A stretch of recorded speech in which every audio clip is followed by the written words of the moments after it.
I want to thank Avi and the whole Dravid family for inviting me out here. And I want to thank Principal Wakely for inviting me and corresponding with me for the last several months now. And I want to thank you.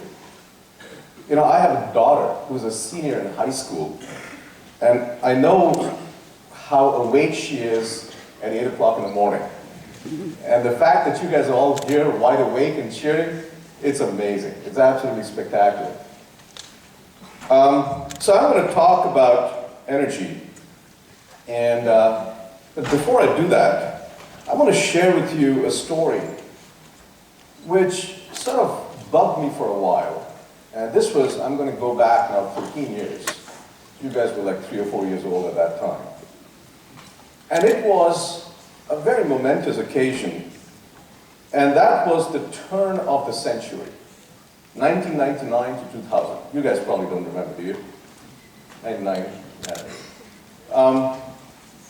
And whenever there's a turn of the century, you always wonder, what was the century like? You know, at the end of the decade, you sort of wonder, what's the decade like? So this was about the century. Gosh, this, you know, the 20th century was amazing. So the question that I was intrigued by, and there were several articles in magazines and journals, was the following. What was the most important innovation of the 20th century? And, you know, what I thought, as perhaps what you may think as well, are the following. You have, let's see, the airplane. You know, this has changed the world completely.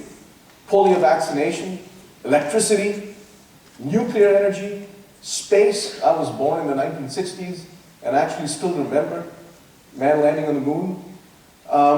Integrated circuits, transistors, fiber optic wireless communication. We use our cell phones all the time. The internet.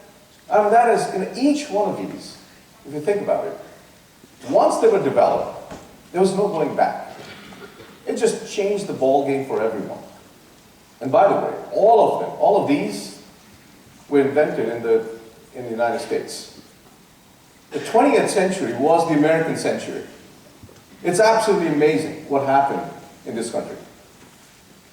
And if you think about this, this is, again, game-changing. If you go back to 1900s, most people did not have electricity. There was no nuclear energy. Forget about space. So I thought it must be one of these, right? You would have also thought so. One of these. And the answer turned out to be different. And the answer turned out to be one of these that was not invented in the United States. And I was absolutely intrigued. And so I'm going to go back in history now.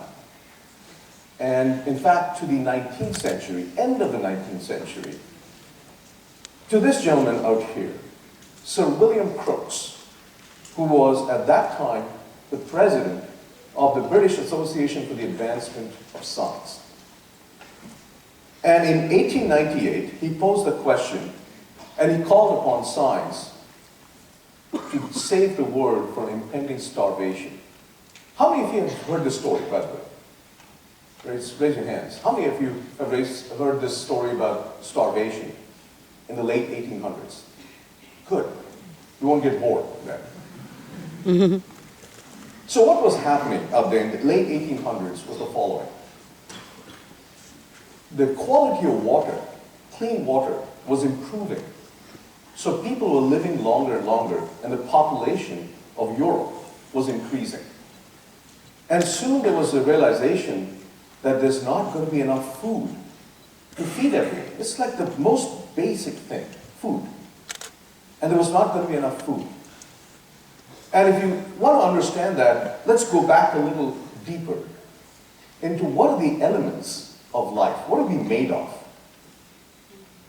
And we know that we are made of DNA and proteins, etc. But the structure of DNA was not even discovered by that time. But what was known at that time was the following.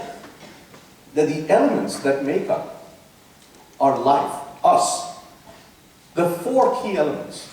One is carbon, which plants can fix from the atmosphere, okay, through photosynthesis. We're all made of carbon. The other is hydrogen, which you get from water. We can split water and get hydrogen. Oxygen that we breathe in. And finally, nitrogen. And if you look at, for those of you who are doing biology, if you look at proteins and DNA, they all are made of these key elements. There are a few other more, phosphates and others, phosphorus. But these are the key elements. And it turns out that I mentioned that carbon dioxide is there, that the plants can fix that. You have hydrogen from water, oxygen from atmosphere. Where does nitrogen come from? Well, there's a lot of nitrogen in the atmosphere, right? It's 70-something% of our atmosphere. But you know, nitrogen, as some of you may know, it has a triple bond. And it's very, very hard to break the triple bond. Except few bacteria out there in the roots of certain plants, they can somehow break it, and they put nitrogen in the soil, which is what fertilizers are made of. But what William Crookes realized was there's not enough to feed the whole world, and feed especially Europe. It was very Eurocentric at that time. And there's not enough food, not enough nutrition, not enough nitrogen. So let me go back and give you an idea, a glimpse of what life was like before William Crookes. Why did he reach that conclusion? And it goes back to South America. And there are islands in the Pacific side of South America called Guano Islands. Do you know what guano means? Anyone? Guano is bird poop. Right? Now you thought there's this guy from Google who's going to come and talk about search and all that, search and ads and all this information technology. You never thought you would get a picture of a bird pooping. That's a pretty good, that's good aim up there. Right? You don't want to be behind that bird. Right? It turns out that bird poop is filled with nitrogen. And that was, and it turns out that in South America, these islands in the Pacific, where birds used to go, migratory birds used to go and poop a lot. And there were mountains of these. And that was sort of natural nitrogen-containing fertilizers. And to the point, there were mountains like this. So here is now a mountain of bird poop. All right? And people started digging all these mountains and filled them with bags and shipped them off in these large ships to the United States, to Europe, as fertilizers. This is now an ad in the United States. In a soluble Pacific guano. It's good for corn, it's good for potatoes, tobacco, grass, roots, and all that. And right at the bottom, it's a great investment. So everyone was going. There were ships going from Germany, from France, from England, from the United States, all the way down to the Pacific to grab all this guano. And if you look at where the location was of these guano islands, it was at the border, or it was somewhere between Peru, and you got Bolivia up there, and you got Chile. And these islands, were right sort of in the middle of all that. And so at that time, there was this big conflict of who owns those islands. And because of that, there were wars. This is the War of the Pacific. In 1879 to 1883. And there were ships up there, and Germany was supporting one country, England was supporting another. It was the Middle East. What we now have, it was the Middle East of the 19th century. And this battle, this called the Battle of Arica. Peru and Bolivia got together and fought against Chile. Amazing stuff. And they were all fighting for bird poop. Okay? So this was, Europe and South America, they knew that was then the Middle East at that time. And, the United States didn't want to, fall behind. So of course, the United States Congress had to do something. They created what is called the Guano Island Act of 1856. Can you imagine Congress dealing with bird poop? That's what they did. what was the Guano Island Act of 1856? This was before the Civil War, by the way. And Civil War, they needed food to feed the soldiers, and they needed ammunition, explosives. And the nitrogen, the nitrates, by the way, are not only fertilizers, they're also explosives. So they needed nitrates. So they created Guano Island Act. What was the act? What was the law? The law was that any American goes and occupies an island in the Pacific, it becomes America. That's it. It's very simple. Which is why, of course, now Americans went by ships and all to occupy all these islands in the Pacific, okay, and that became America, but they didn't find any bird poop out there. It just became America. And by the way, those islands, the Midway Islands, Hawaii, Guam, turned out to be amazingly strategic for the Second World War. But they didn't find any guano at that time. But nevertheless, the United States got in the act. But after a while, think about this. The birds can only poop so much. Right? After a while, the guano got over. Okay, so that was, it was in the late 1800s, the guano got over. But by a stroke of sheer luck, amazing luck, coincidentally, right in Chile, in the deserts of Atacama, the Atacama Desert in Chile, they found what is called saltpeter. And saltpeter are natural crystals of nitrate, sodium nitrate. And you can see up there, sodium, and that's what it looks like. It looks like salt. And they found that. They said, okay, the guano is over. They found the nitrates out there, so they didn't have to go anywhere. It was still the Middle East of the 19th century.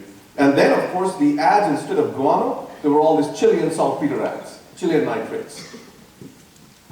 And at that time, Sir William Crookes did the math and realized that these nitrates are also, these naturally occurring nitrates, are also going to get over it. There's a finite amount of nitrates out there, and there's not enough. Beyond about 1920s, there was not going to be enough food, and people are going to die. And so he called upon science. And in fact, he called upon the chemists. He said, guys, you got nitrogen in the atmosphere. There's so much of nitrogen. Figure out a way to do this. You got a triple bond. I know it's very hard. But break the triple bond and make ammonia. Because if you make ammonia, then you can replace the hydrogen with oxygen and ignite nitrates. So he set out a challenge. He was a physicist. And of course, this is what physicists do. They put the challenge to the chemists. Right? And say, okay, chemists, figure this out.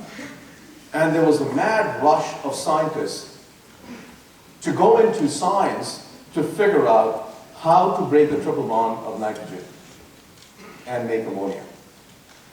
Nobel laureates in the early 20th century, Nobel laureates all went after this. It's an extremely hard problem to solve. And so the scientists took up this challenge. And in about 10 years, this was 1898, in 10 years, there was a young scientist in Germany called Fritz Haber. And he discovered a reaction which broke the triple bond of nitrogen, combined it with hydrogen to form ammonia. And it needed a catalyst. And the catalyst was uranium. This is before the nuclear age. People didn't even know nuclear at that time, but the catalyst turned out to be uranium and osmium. And of course, those are very expensive. Osmium is very expensive material. But it turns out they discovered that this reaction happens at 10 atmospheres. And 10 atmospheres, right now, may seem like a reasonable pressure to go up to. At that time, it was danger. 10 atmospheres, to do reactions at 10 atmospheres. But nevertheless, they figured this out. But that's not enough. That's just the discovery. That's just where the science is. But it doesn't impact society. And soon enough, there was an engineer called Carl Bosch who looked at that and said that, there may be other catalysts out there, and I need to mass produce this. So he figured out the process to make it affordably, mass scales of ammonia. And this, by the way, and they both got Nobel Prizes later on, Haber in 1918 and Karl Bosch in 1931. And this was the birth of chemical engineering. Taking chemistry and making it into a process to mass produce something that helps humanity.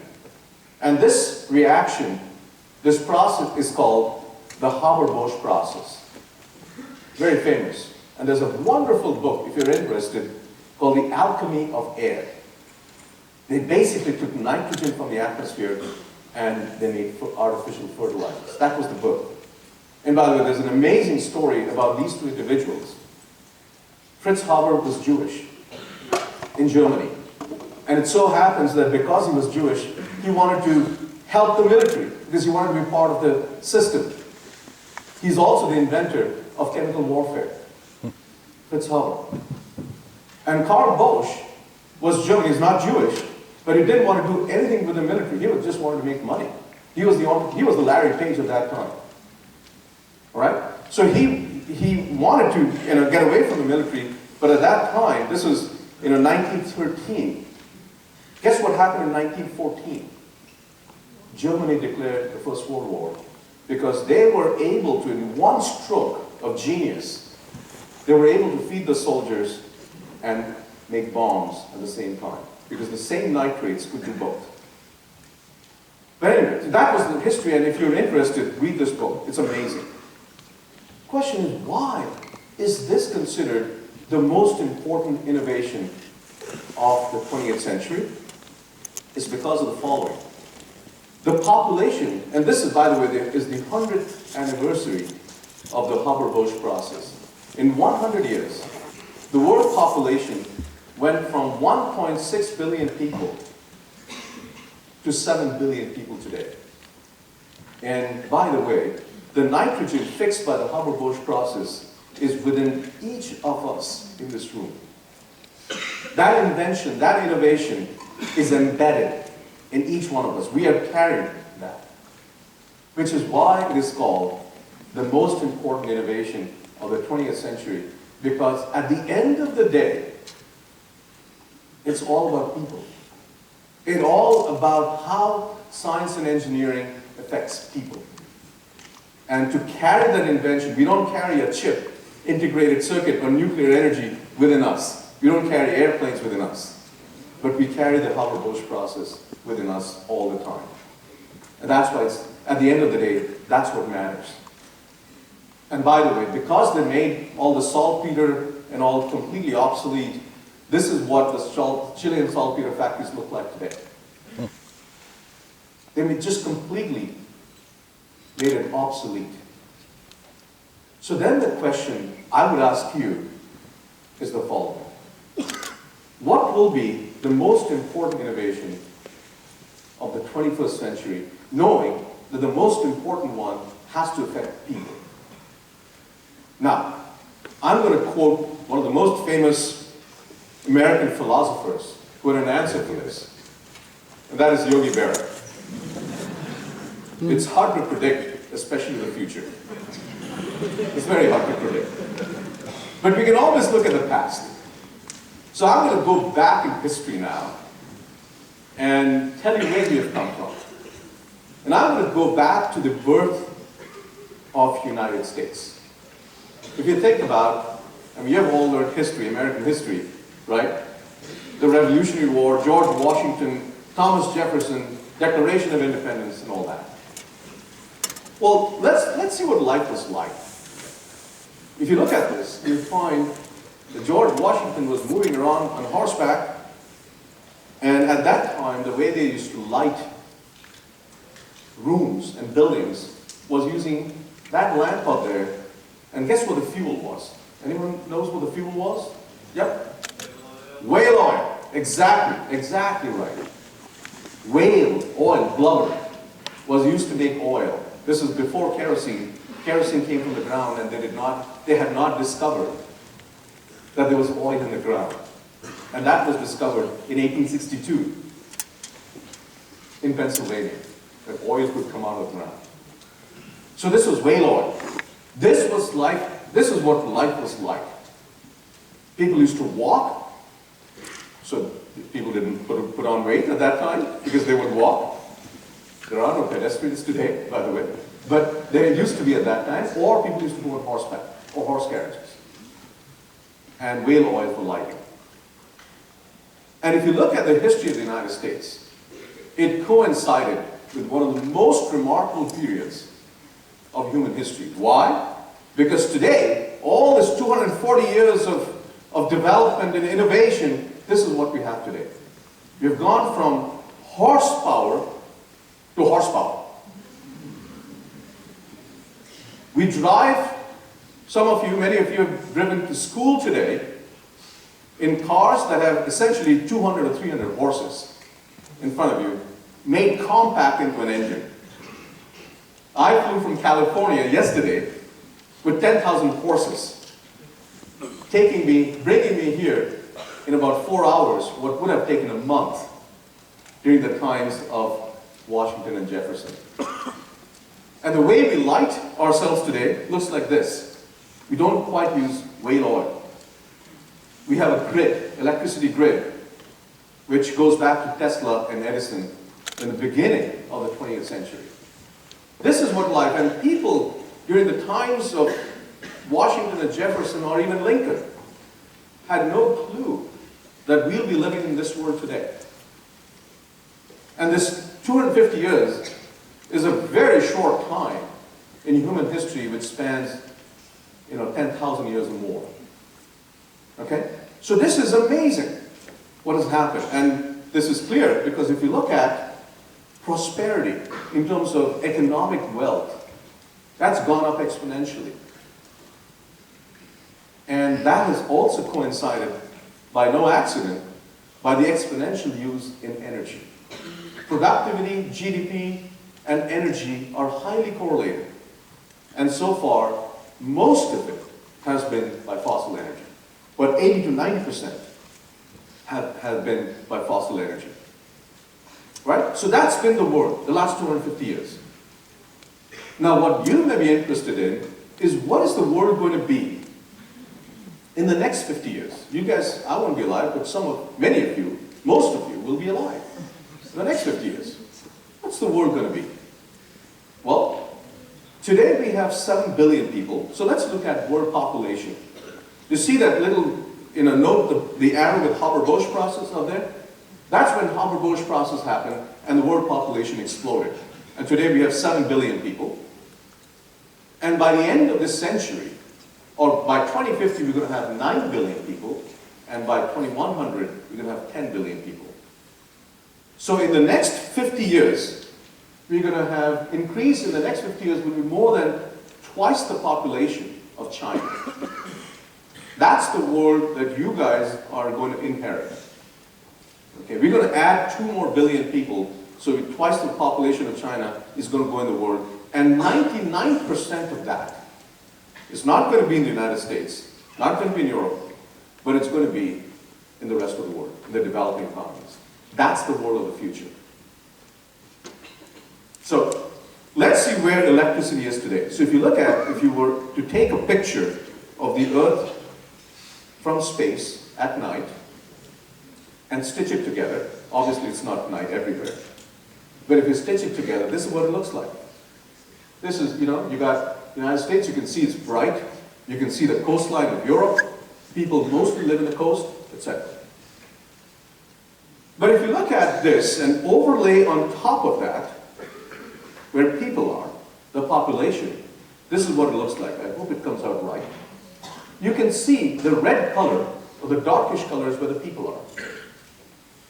And what you find is something striking, is that the electricity use, or the energy use, and population do not correlate. The United States is bright. We have 300 million people, and we need to keep it bright in a sustainable way. But there are many parts of the world where people have not yet turned on the lights. Okay? And there are 3 billion people who have either no or very limited access to electricity.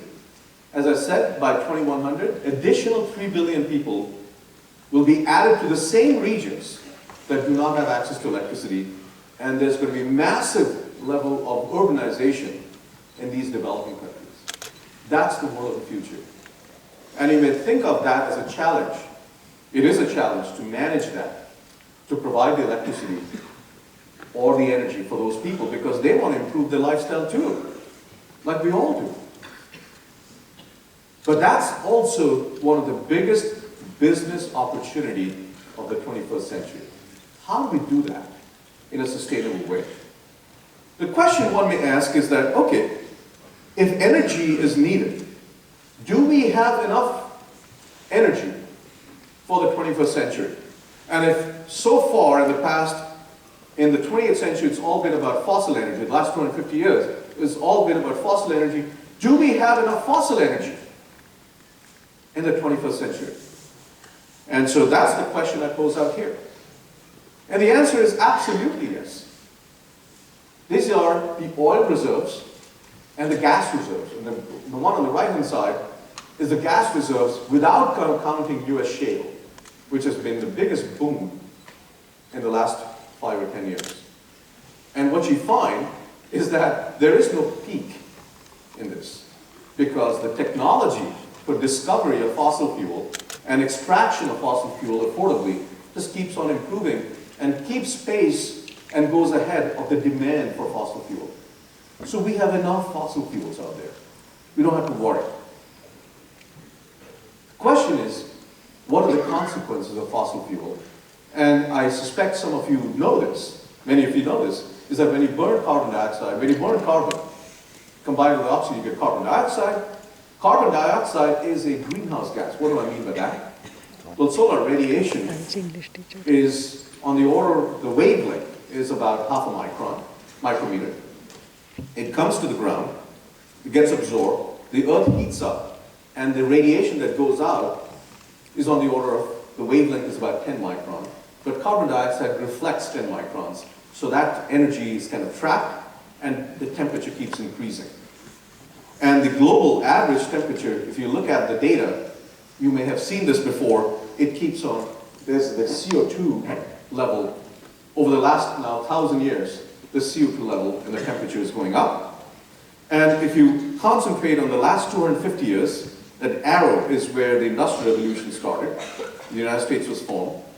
Now you can find there's a very strong correlation between CO2 and the temperature rise. And since the beginning of the Industrial Revolution, the world has warmed up by about 0.8 degrees Celsius.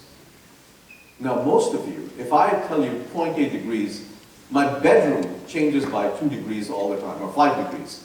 It gets hotter and colder. So you may ask, what does 0.8 degrees mean? It's nothing. But that's just the average.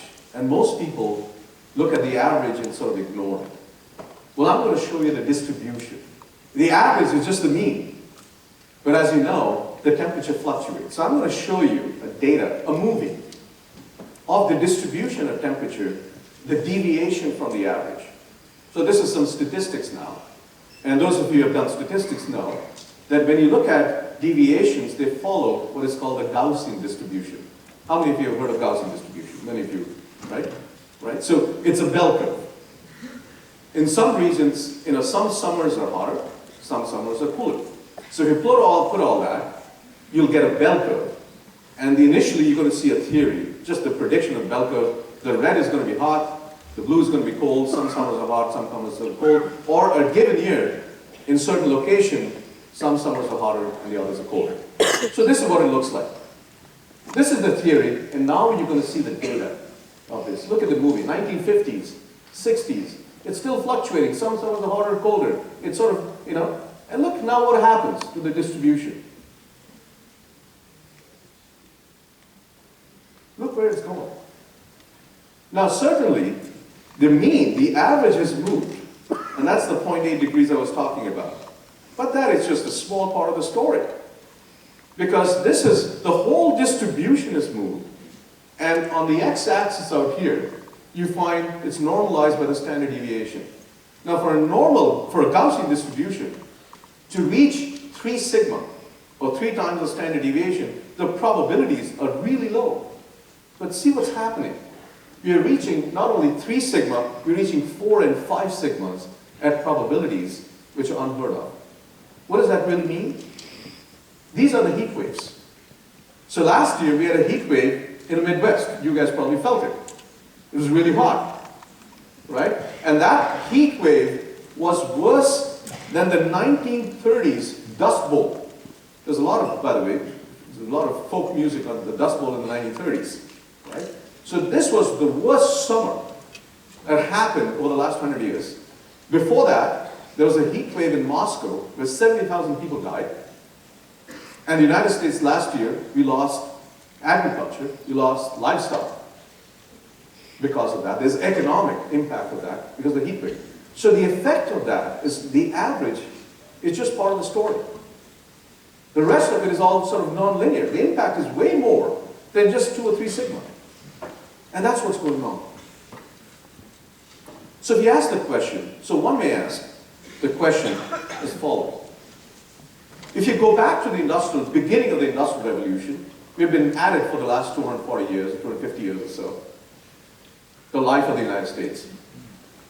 And ask the question, how much carbon dioxide have we emitted since the beginning of the Industrial Revolution? Cumulative, because the CO2 molecules go out in the atmosphere, some of it gets absorbed in the oceans, but most of them remain out there, and the life of a CO2 molecule in the atmosphere is about 200 or 250 years. So the CO2, the carbon molecules that we emitted from the beginning of the Industrial Revolution, many of them are still there. So how much have we emitted? And the answer is about 1 trillion tons. So we have emitted 1 trillion ton of carbon dioxide. That's a lot over the last 250 years. Then you ask the question, based on this known reserves of fossil fuel that I showed you, which keep climbing, but based on today's known reserve of fossil fuel, how much more CO2 can we emit? If you take all those fossil fuels that we know of and just burn them, just burn all of them, how much more CO2 will we emit? And by the way, this is the world of the future that you'll inherit. It's about 3 trillion tons. So 3 times more than what we've emitted so far. Then you ask the question, the first trillion we emitted in 250 years, the next 3 trillions, how long will it take based on today's use and projected use in the future, based on economic growth? How long will it take to emit those 3 trillion tons? And the shocking answer is in the next 75 to 100 years. So many of you may still be alive. 75, you guys are 15 or so. Well, some of you may reach 90. Hopefully we would have solved death by then. Right? And so 3 times more CO2 in 1/3 the time. It's almost a 10x gain. Then you ask the question, how much is this 3 trillion tons of carbon worth? What's the dollar value for this? The dollar value is tens of trillions of dollars. People estimate that to be about $30 trillion. So here is what is often posed society. The question often posed, the options that are posed in front of society is the following. Should we keep those 10 trillion tons, $1 trillion in the ground and not use it for our economic growth and our prosperity and save the environment? That's one option. And the other option is that let's use it for economic growth and let's all get rich and to hell with the environment. Okay? Those are the options. And that choice that people are often given is just the false choice because it does not take into account the Harvards and the Bosches of the 21st century and maybe out here in this room to innovate. And it's best articulated by a quote by the former oil minister of Saudi Arabia. The Stone Age did not end because we ran out of stones, because we transitioned to better solutions. And that's where innovation, that's where science and engineering comes in. So if you're looking for a challenge of your life, solve this problem. And there's some good news. The good news is the following. The cost of solar is coming down. This is renewable energy. Cost of solar is coming down, and the adoption of solar, which is carbon-free, is going up. It's still very small. We have electrical capacity in the United States of about a terawatt, 1,000 gigawatts, and this is only 5 gigawatts. Wind, the cost of wind is coming down. There's a lot of wind in the Midwest, and the amount of wind capacity is increasing exponentially, but it's still 50 gigawatts. Whereas the United States capacity is 1 terawatt.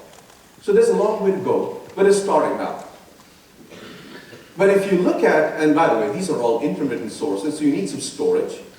And today the best way to store electricity is in dams. You pump water up a dam, and then you store it, and then you use it when you need to. But you only find dams in certain regions of the country. So we are trying to figure out how to reduce the cost of storage by other means down to the level, the cost of pumped hydro. And there's a big challenge in that. So, but if you ask the question, what is your Haber-Bosch-like challenge for you? So I'm going to pose this in front of you. What is your Haber-Bosch challenge? So if I were Sir William Crookes, I'm not a sir by the way, but if I were to pretend to be William Crookes, let me pose the challenge for you, because you guys will have to solve this problem. And the problem is the following. How do you take the CO2 from the atmosphere? It's not the nitrogen now, but the CO2 from the atmosphere and make hydrocarbon fuel. Now, CO2 in the atmosphere is at a very low energy level. Hydrocarbon does a lot of stored energy, so you need some energy. You need to feed in energy to go up the energy. And that energy has to be carbon-free. Otherwise, you're part of the same game, whether it's nuclear, wind, solar, etc. So, plants do this, by the way. Plants take carbon dioxide and fix it to make hydrocarbons. But that's not cost effective. So here's the other challenge.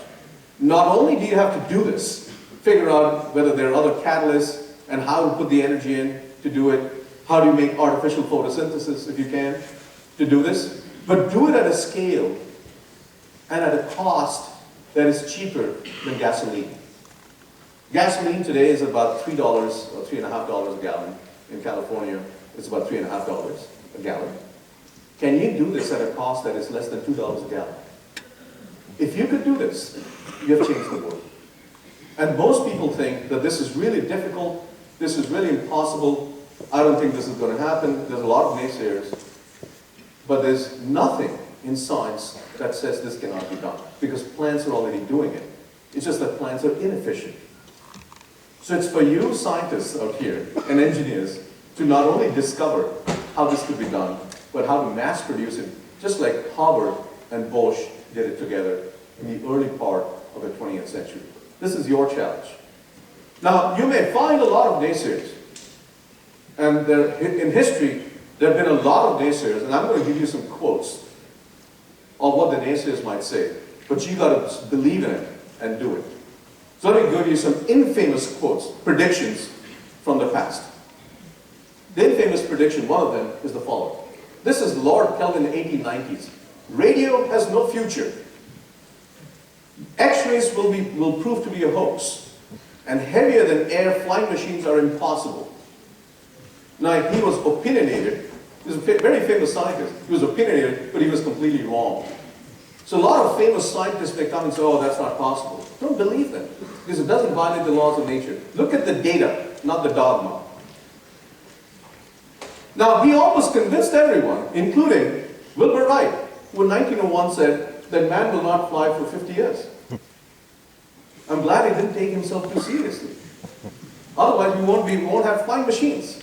And he was not the only one. There is not, this is Einstein, there is not the slightest indication that nuclear energy will ever be obtainable. It would mean that atoms would have to be shattered at will. Einstein. And of course we shattered the atom at will. It's possible. And I think the best quote about this, these are infamous, let me give you a famous quote, and this is by Arthur C. Clarke.